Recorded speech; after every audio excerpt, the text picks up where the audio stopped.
Migrasi hewan terbesar tahun ini terjadi di Sudan Selatan dengan perjalanan kijang antelope diperkirakan sebanyak 6 juta ekor. Tapi di wilayah konflik di mana senjata diperjualbelikan secara bebas, perburuan komersial meningkat tajam.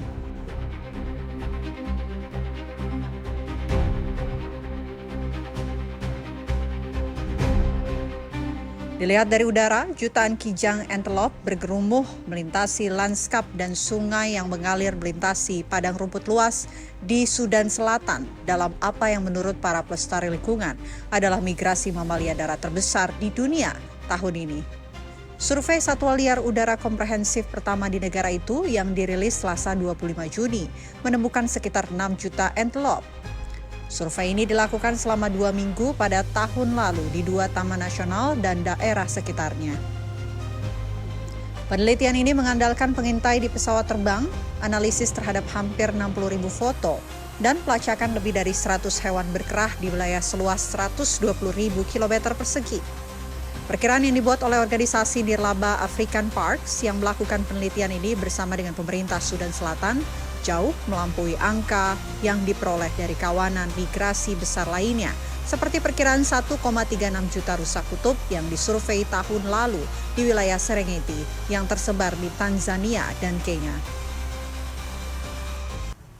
Namun, mereka memperingatkan bahwa hewan-hewan tersebut menghadapi ancaman yang meningkat dari perburuan komersial di negara yang penuh dengan senjata dan tidak memiliki penegakan hukum yang kuat.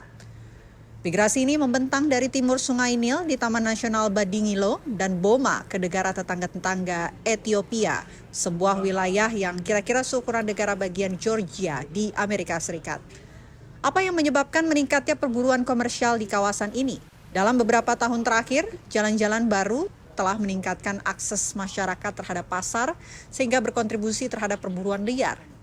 Banjir yang terjadi selama bertahun-tahun yang menyebabkan gagal panen sehingga sebagian orang tidak punya pilihan selain berburu makanan. African Parks memperkirakan sekitar 30.000 hewan dibunuh setiap bulan antara bulan Maret dan Mei tahun ini. Pemerintah Sudan tentu saja belum menetapkan prioritas untuk melindungi satwa liar. Kurang dari 1% anggaran pemerintah saat ini dialokasikan untuk Kementerian Satwa Liar yang mengatakan pihaknya hanya mempunyai sedikit mobil untuk mengangkut penjaga hutan guna melindungi hewan. Pejabat di Kementerian Satwa Liar di Bor mengatakan kepada AP bahwa pembunuhan terhadap hewan meningkat 2 kali lipat dalam 2 tahun terakhir.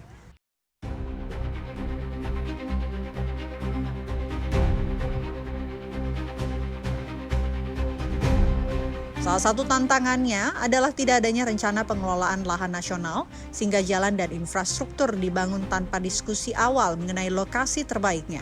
Pemerintah juga telah mengalokasikan konsesi minyak kepada sebuah perusahaan Afrika Selatan di tengah Badingilo yang mencapai hampir 90% taman nasional.